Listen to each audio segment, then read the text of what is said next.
Now guys, I'm delighted to say that I'm joined by Director of Golf here at Dromoland Castle, Eamonn O'Donnell. Eamonn, how are you? Jonny, fantastic. Great to welcome you back to the wild west of Ireland, as they'd say. Yeah, happy to be back. It's well, my second or third visit overall. I was here for the week of the Women's Irish Open and once or twice before that. Yeah. The dust has settled now. We're leading back into 2023 in the Women's Irish Open. But let's look back at the first year of the event. How was it from your side? Yeah, I suppose, look, it was a process that we went through to actually see the event come back on the schedule, and we were very proud from a team perspective of what we delivered on. I think the event itself was one of the sporting highlights of the year in Ireland. It kind of, I suppose, let us all, when we finished it, we were, I suppose from a team point of view, we were quite emotional of the success and the feedback from both the players and spectators, and our partners involved in the event as well. So it's one of those that's always going to be a highlight of anyone's career. And I speaking on behalf of everyone, the team at Dromoland, when anyone mentions the event to us, it kind of just brings a smile to the face. And it's one of those magical weeks that we had. But obviously there was a lot of work went in behind the scenes in advance of it, and it's one of the great memories I'll always have in Irish golf. Sure. When we did the preview video for the Bogey Men, yep. I asked when you'll get the chance to relax, enjoy the moment. You said you'd take a drink with your team on the Sunday or the Monday afterwards. Did you get that drink? Sunday night, I would have had my first drink with the team and with our winner Klara and her team. So we had a couple of beverages along with the team from the Ladies European Tour, and our team then from Forefront Sports were with us as well, and a couple of our partners from KPMG on Monday. So we all let our hair down. Unfortunately, we did have to come back to the office on Monday morning, so we were back bright and early. But it was kind of, I suppose, it was a celebration of what the week was. Everyone say the relief of getting through the week is great, one thing, but when we all look back to that evening itself, we kind of celebrated from an initial idea we had to kind of then see it coming full circle and actually delivering on what the week meant to see people, what it meant to people who attended it, from players, spectators, and for the team here itself to see it all come to fruition was great. So I was with you for most of the week working at the event as well, and what did it feel like when players started to arrive the Sunday beforehand and the Monday beforehand, and you felt that, okay, all of the work and the fact that it hadn't been on the schedule for 10 years is now coming to its climax now, as the week is here, the players have arrived, the course is ready, now it's game time. What's your overriding feeling when you first see the few players? I suppose on the Sunday evening when the first buses arrived from the players, that was the excitement part. You knew then that, okay, it is actually happening, it is here. Thankfully all the work was done in advance. So once we got to effectively the Sunday night and Monday morning, we knew we had all the work and the preparation to done. So it's kind of okay, we need to deliver on what we promised. And it was excitement to see that bus pull up outside Dromoland, and all the players to come on.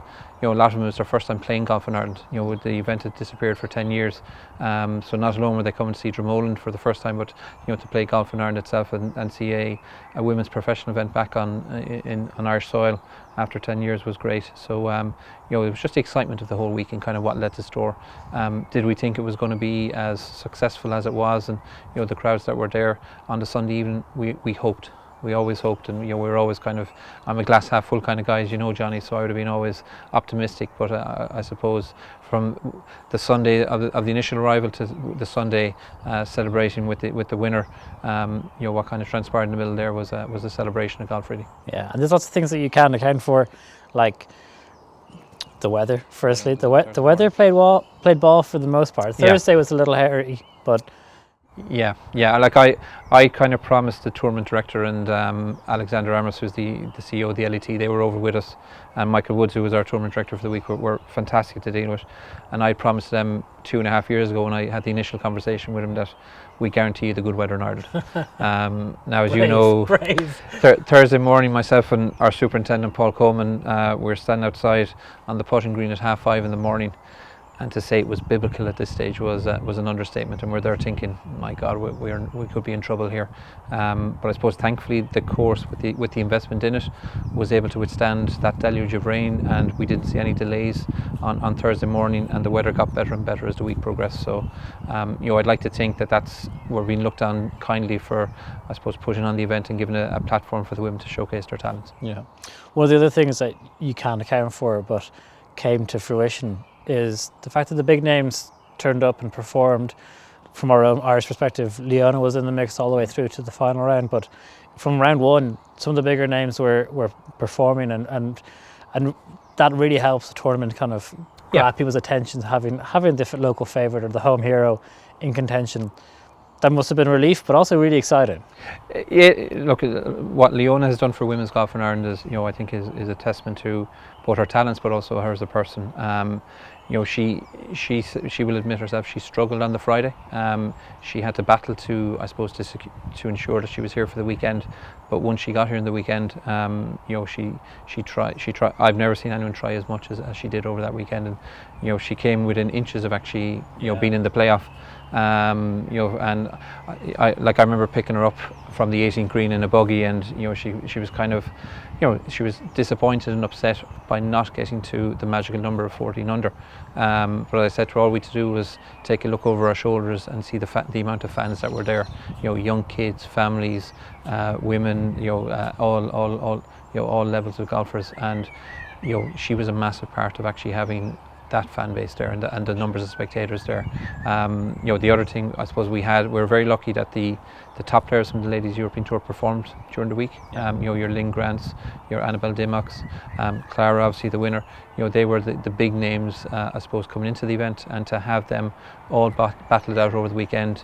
Anne Van Dam was a star amongst the spectators there. They probably didn't think, they hadn't seen anyone hit a golf ball as far in years in Dromoland. So to see that for our members to experience that on their home golf course was fantastic, and kind of gave, I suppose, every spectator that came there walked away with a lot more admiration for the talent that the women have on tour, and the level of skill that they have towards the game of golf. Yeah, I was talking to Laura Beveridge about the event, and she was saying that at one point she was walking down 11th hole, so it must have been on Saturday. She's walking down the 11th hole, and she could see the throngs of people following Leona on the far side coming down 18. There's almost like that Bay Hill effect where you're coming around the lake, and you can hear and see just how big the spectator numbers were. That must have been really exciting and a big relief to know that there is that appetite for women's golf in Ireland. For us, I suppose the part of our course investment was to create, when we decided that we were going to have when we went for the Women's Irish Open to be hosting it, and part of our long-term investment was to actually open up the vistas around the lake, and obviously that played into the whole experience for the spectators. We knew that the area around the lake and the castle was going to become a place where most spectators were going to gather. But when you kind of could actually sit outside on the 10th fairway, and you'd see the 18th and the 11th and the 12th, and even as far as 17, you can actually picture thousands of people around it. And for us, I know myself and the managing director Mark Nolan, our chairman John O'Brien, we sat back there Sunday evening, and at one stage there must have been 10,000 people around that area, and for us that kind of said it's the hard work in getting to where we were at that stage was well worth it, and it was just a credit to kind of show the appetite that the Irish public have for sport, but also the appreciation and the appetite for supporting women's golf. We're very fortunate. We have some of the best golf courses in the world here. We have some of the best golfers in the world here. But there's no doubt we've the best golf fans in the world here, and and I think that was proved especially over the 4 days, and especially on the weekend. It was a credit to the Irish public to get out and support the event after a 10-year hiatus. And it came down to a dramatic finish there in the end, which was fitting of the event, really. It went all the way down to a three-way playoff. And Klara Spilkova came out on top. Yeah, a fabulous young lady. Herself and her now husband, fiance at the time, who was caddying for her in the bag. Klara would have finished. She finished about 45 minutes before the final group. So I actually spent a bit of time with her up in the range here while she just hit a few balls to stay loose. And she'd already worked out what she was going to do in the playoff. She knew it was the 18th hole. She'd already decided where she was going. If she got her tee shot away, what club she was going to hit for the second shot, potentially where she was going to miss it. An incredible lady with a short game. I think we all saw it in tournament play on the 17th hole, where the shoes and socks came off and she got up and down out of the water hazard in front of 17. That was an incredible shot. Like, to even get it out of the water would have been impressive. Yeah. But to have got it to a couple of feet, a couple of inches. A couple of feet was incredible. But that shot kind of showed, number one, the talent of the ladies, but it also kind of showed the spirit of the event, where you had one of our volunteers who was actually marshalling the 17th green, had a chair there and brought her chair over and gave it to Klara and a towel, while then she sat down and put her shoes and socks back on. And she got a cheer, and Klara played to the crowd fantastically well, and it just added to the whole occasion, that finishing stretch of golf. But we couldn't have seen a more deserving winner. Excited to kind of see what the chapter towards 23 brings, and who will be raising that trophy on a Sunday. That brings us on to 2023. So I've been on site with you now for the day. You can straight away see a lot of work has gone into the golf course. There's new bunkers, new tee boxes, but also just even the what will be the players' lounge. Yep. There's been more investment into the hotel and course here. What can people expect? I suppose for us, we're always looking to be the best we can be. And that goes to the golf course itself was part of that long-term investment. Year one was last year. Year two is this year. We're putting a full irrigation system into the fairways. We'll have that done for the back nine of the tournament, and we've also added a few additional tournament tees. Brand new tee complexes on the 9th, which is Richmond Ward Par 4. 16th, we've added a new tee complex to the left of the original blue, which will bring the water and the river will be more in view for you from the tee shot and throughout the hole. And then we've also added a few additional bunkers on 11 off the tee, and also 2 greenside bunkers on the 18th, which have been upgraded. So again, it's about us making sure that we are providing the best golfing experience for both our day-to-day business and members, but also for the tournament coming in September. The clubhouse itself is after seeing over €1 million investment. That has seen an upgrade of all the dining facilities in there, as well as the kitchen.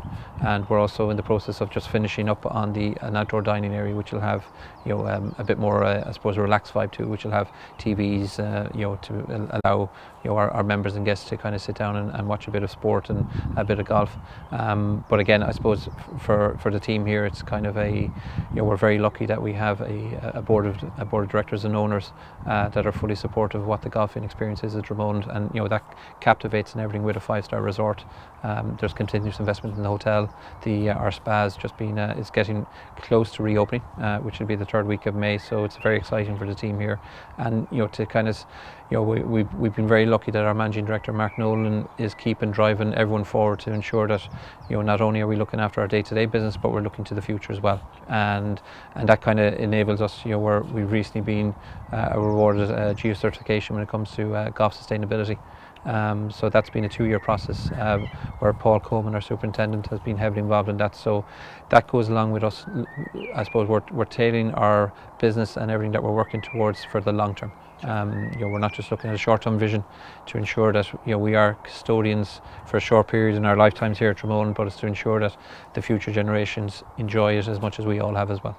So that's interesting about the sustainability, because I remember you cleared out a few trees from the lake, but that was all also with a view to encouraging wildlife back, but also maintaining while wildlife is in the lake. So how do you manage that balance? Like for us, it was we effectively brought the lakeland back to its original state 20 years ago. As with any area itself, if you haven't kept an upkeep on it, it's different vegetation is going to grow in there that wouldn't have been common to the region here. So as part of our investment last year, we decided to bring it back to what its natural biodiversity was, and we've actually seen straight away that we've a number of bird species are coming back. The wildlife has actually increased around the area, and and that goes alongside with our planting of wildflowers in certain areas. Where previously here you would have come, there'd been very little rough. It would have been fairway, light rough, but have always been manicured and kept to a certain height. We're now targeting certain areas where we're going to actually increase wildflowers in there to see the bee life and natural natural vegetation come back into it. So it's an exciting project to be part of. it is effectively future-proofing the golf course and everything towards 2030s R&A goals. So I think it's a necessity for everyone to kind of look at themselves in the mirror and kind of say what can we do better from an environmental and a future-proofing our own business going forward. Sure. So getting back to the event later on this year, we're here on the driving range where it will be filled with professionals sooner than later. There's been a good few changes to the infrastructure of the event itself as well. So the tented village will be moving, hospitality is increased, spectator village is moving as well. It's going to be a much larger infrastructure for the event. Yeah, like I suppose last year was I won't say it was a test to see how the event was, but obviously after a 10-year break, you want to put your feet in, but you don't want to overcommit yourself, because the team the ownership here at Dromoland effectively underwrote the event alongside our partners, KPMG, our title sponsors, and Monday and Sports Ireland, and so obviously there was a fee to be attached to that from Dromoland. So with the success of it last year, we feel that there is a demand from a spectator point of view that more people will wish to come and see the golfers, and we're very lucky. I suppose last year we had a private event going on in the castle that kind of made the tented village. We used it up at our second hotel, the Inn at Dromoland.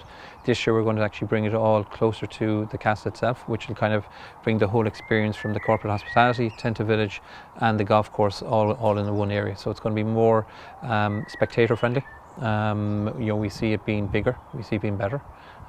We see the event only going from strength to strength, and with the support of our partners who are committed to the long term of the Irish Open, which is a massive investment on their part, and is also kind of a pat on the back for the work that was done last year. I can only see this event growing, and I suppose we're very fortunate and very thankful that we've the team at Dromoland have actually played a part in seeing that, in actually seeing the passage of time and seeing where, we'd like to think that this will be the biggest women's sporting event in the country going forward. And I've no doubt with the Irish spectators and the support that they will give that this is just going to grow and grow, and it's just a great event to be part of, and a great event to be kind of at the forefront at the very beginning. And it's kind of like seeing a little kid growing, and seeing where it goes in the future is very exciting to be part of. So last year there were 25,000 or so spectators inside over the course of the dates. Looking for 35,000 or so again this year? Our hope and I suppose anticipation with that it will reach 35,000. We will be catering all of the facilities to that number. And obviously working with the Clare County Council on with traffic plans and the Gardaí, and that we are kind of looking towards that number itself. Our staging partners and promoters with us, Forefront Sports, Keane Brannigan and his team. We've all worked behind the scenes over the last couple of months where we hope that that's the level of spectators that come. I think the field itself will be an even stronger field than last year. There's a couple of surprises that'll be announced over the coming weeks. Player announcements and stuff. So it's it's making sure that we give a platform for the players to do what they do best, which is play golf, but also to ensure that people who attend the event, there's a lot more for them to enjoy. And that's working with our partners in that, and Golf Ireland, Sports Ireland, Sports Director. There's a lot of different fan elements that are going to be going on in the village itself, and it's a very exciting week. That first week of September. It's a week before the men's event, so it adds to this kind of festival of golf in the Ireland for a 2-week period. So it's from a golfing fan, it's a very exciting period to be coming to golf in Ireland. You mentioned the elusive word there, the field for the event. So there have been a couple of announcements already. Olivia Mahaffey and she'll be in the field, and I'm pretty sure Leon Maguire is confirmed as well. Is there anyone else? You mentioned a few big names. We can hold this video to go out until it's until the day before they're formally announced. I suppose we're just waiting for full confirmation. But it is I suppose we're very fortunate. The feedback we got from the players last year was that this was the best event they experienced in the 2022 schedule in the Ladies European Tour. Like, we got some incredible emails from players that were sent to the team at Dromoland, and when you see feedback from the players and spectators, it makes you think, yes, the hard work in getting to that point was worth it. But I was very lucky enough. I met Annika Sorensen at the PGA show in Florida in January. and I spoke to her about the event, and Annika, unfortunately, she's caught with a corporate side of it, but she knew she heard feedback from players who were at the event, or players who knew and other players were at the event, and it was only positive words about, great to be back in Ireland, great to be, what Dromoland had put on for the players. They felt with the amount of Irish spectators out there and how gracious and knowledgeable Irish golf fans are, they felt it was better than any major. So when you kind of hear that, you kind of say, yes, we've done something right, and if you do it right, and in future if the prize money can increase, you'd like to think that you can track the very best players in the world, because where it moves on after Dromoland, it is only going to be going to a fantastic golf course in Ireland, and so I think it's an exciting chapter and voyage to see where it goes next. Yeah, having spoke to a number of players after the event, they all said how well they were treated here, above and beyond most tour events, and that coupled with the one of the higher prize funds than the Ladies European Tour, it seemed that from their perspective, it was one of the best weeks of the year for them. So like, all credit to you and your team and all the partners for that, because it was, having been here for the week, it really did feel like a special week for everyone. Yeah, and to be fair, Irish hospitality is known worldwide. So we were putting on a show for Irish hospitality, and not just a Dromoland side of things or Irish golf, but we were showcasing Irish hospitality to a wider audience. It was viewed in 123 countries, America, Asia, rest of Europe. So massive viewership figures to see not just Dromoland but the west of Ireland. So to kind of showcase that and to hear the positive feedback from players on it, was something that we all were very proud of it at the end of the week, and it kind of makes the appetite and what potentially the event this year is going to have even the more kind of exciting to be part of. So last question then for you for this is, I asked you this before the event last year. People going to the event now this year and in September, what can they expect from the Women's Irish Open 2023? I think anyone who was at it last year will straight away walk away and say they couldn't believe how talented and how good these ladies were at golf. The level of skill is incredible, and I think when anyone who comes to the event this year to actually see that up close in front, it's incredible. We're very lucky that I suppose the women are, they're more accommodating for spectators. I would like to, from what we experienced last year, anyone who asked for an autograph, they were granted it. They were open to photographs. They were so appreciative of the Irish spectator here last year, and I suppose the feedback we've got is, I've been speaking to a few of them on emails and Instagram. They are also looking forward to having a comeback. Once the event was confirmed with the date, I got a number of emails straight away. We're in. We've already signed. We're looking forward to seeing you back, Eamonn, in the team. The spectators, we are. That's just the golf side of it. There is going to be so much more going on with the Tented Village. From virtual golf games. It's just going to be an endless supply. And we want to create a family-friendly atmosphere, but also with the idea that we are showcasing the very best of women's sport, and to give a platform where we are, I suppose, we're inspiring the next generation of Leonas and Rorys to come through. A person always says to me, if you can see it, you can play it. So with us actually giving, I suppose, young girls seeing that there's women out there competing on an international and professional level, gives them the opportunity to say, yes, I could be that person. So that's one of the very exciting parts for us, to kind of say, we've had a number of young girls who have joined the golf club this year on the back of what they experienced at the Women's Irish Open. So, and a number of clubs in the region have said the same thing, that their junior programs have increased, especially young girls, because they've seen what was here at Dromoland. And when you hear stuff like that, it makes it all, that's their hard work being paid off. Well, looking forward to a bigger event this year, and I'll be back down here a few more times before then, so looking forward to seeing you again. Brilliant. Jonny, fantastic. Always a pleasure. Thank you.